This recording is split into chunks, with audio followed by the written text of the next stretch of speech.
And we're back now on the Morning Swim Show. Earlier this week, the University of Cincinnati's men's swimming and diving program had its financial aid funding withdrawn, which meant any future swimmer on the team would not be able to get an athletic scholarship. We've learned that the team has not been cut and will continue indefinitely, but what does this funding cut mean for the team's future? Joining us now to help us clear it up is the coach of the Bearcats, Monty Hopkins. Coach, welcome to the Morning Swim Show. Peter, thanks for inviting me. I hope I can clear something up. I'll do my best. Well, please, start there. What exactly is the status for the future of your men's team? We're going to continue to have a team, Peter. I know your father coached here, right, Frank?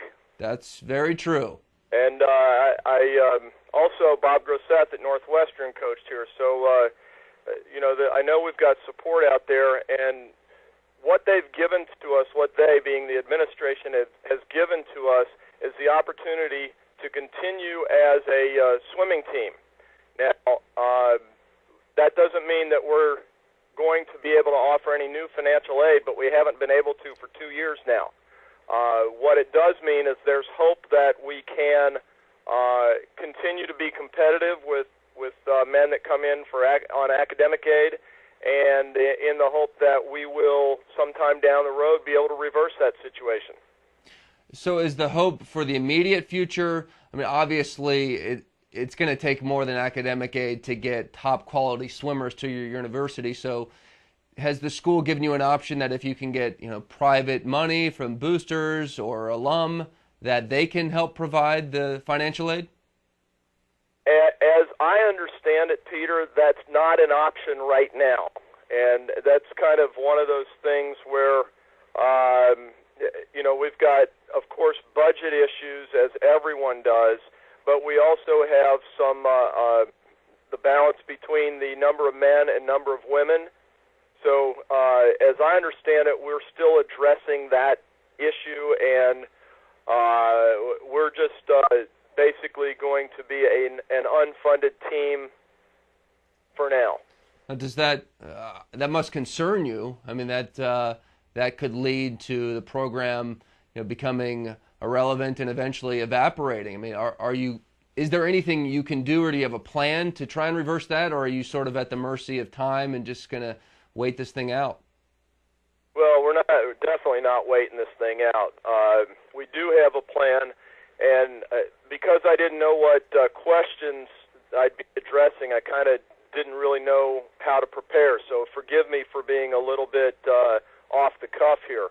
But I can tell you that at the University of Cincinnati, we've faced a number of challenges over the years. When your father, Frank, was coaching here, we had what was, in essence, a 6-lane high school pool, yet Frank was able to produce great swimmers and great teams. Later, we had our pool completely demolished in order to build a new pool, yet we continued to find a way to be competitive. We have that attitude. We are going to find a way in the short term to continue to be competitive. Now, you asked the question about attracting top talent. I don't really know how to answer that, because that's something that every school and every situation has to work within the means of their situation to do.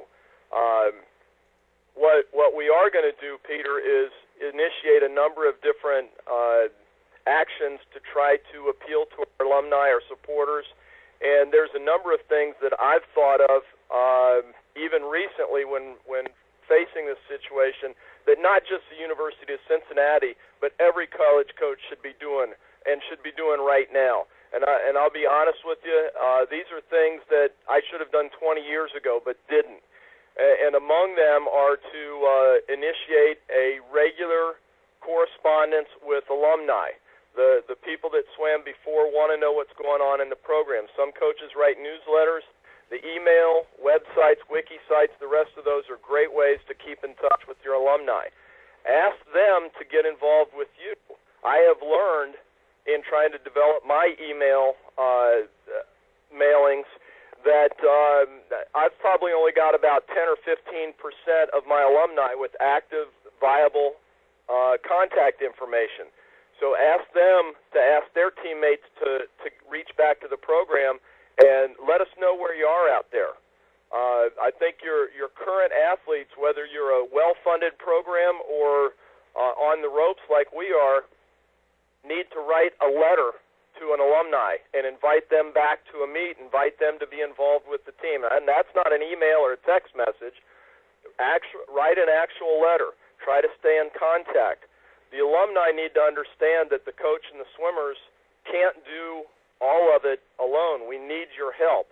So I would suggest to all alumni groups out there that if you're a former swimmer at the University of Cincinnati, contact everyone that you swam with that you're still in touch with. Send that information to the coach and say, Coach, include us in all further communications.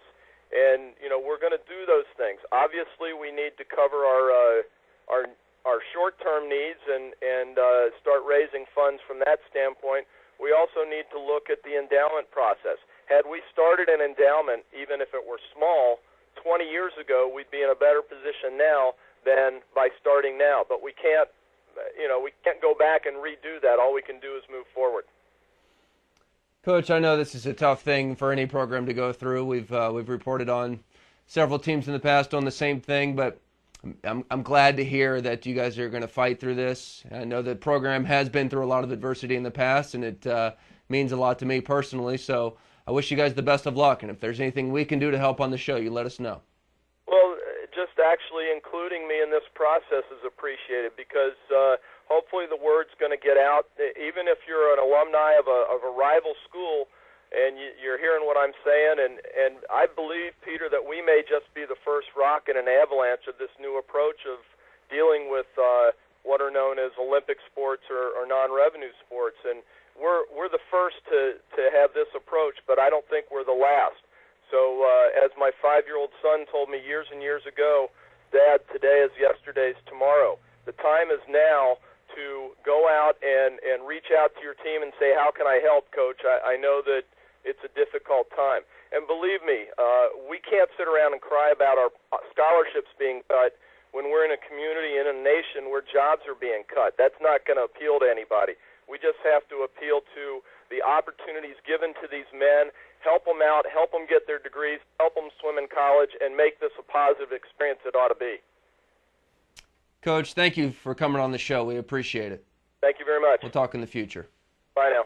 That's Coach Monty Hopkins from the University of Cincinnati Bearcats.